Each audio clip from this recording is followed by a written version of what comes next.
tayo ay subok na. Subok na ang ating paglilingkod. Na hindi lamang malinis, kundi talagang may kakayahan. Kaya nga tayo handa. Kaya tayo ngayon second richest na province sa buong Pilipinas. At ang nakauna lang sa atin yung Cebu. Dahil ang Cebu panahon pa ni Magellan.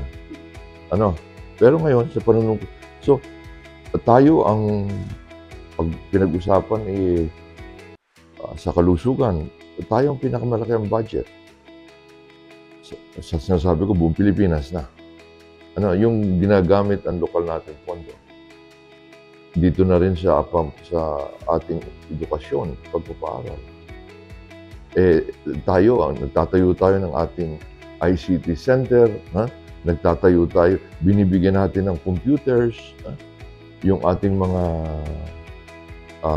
solutions, nandiyan dyan. So, tayo ngayon, nagtatie up tayo sa New Generation 911.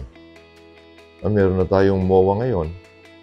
With them, inihintay na lamang yung approval ng sanggunian. Ito so, yung 911, maganda yon dahil hindi lamang nakukuha ng impormasyon ang lalawigan ng Batangas. May mga ambulansya, may mga fire truck. In other words, pag may nangailangan nandiyan ka, inilunsad natin. Ito naman, nasubukan na natin. Tayo talagang pilot tayo ng Universal Healthcare Law. Kaya sinusunod naman natin ang batas na ayon sa batas ng Universal Healthcare Law, talagang libreng paggamot. Well, kapares nga ngayon, magulo ang national government. But dahil tayo may pondo, yung kakulangan nila, kakulangan ng PhilHealth, na alam ng lahat, pwede nating magawa sa ating lalawigan. Dahil napaghandaan na nga natin. Kung gusto pa natin, kaya tayo mahigit na kalahating bilyon para dito sa libreng paggamot, bukod pa sa PhilHealth at sa mga darating sa national government. Kasama na, nasa batas, pati PAGCOR at pati mga PCSO. Ang kalahati naman, ibibigay sa mga local government ayon sa batas.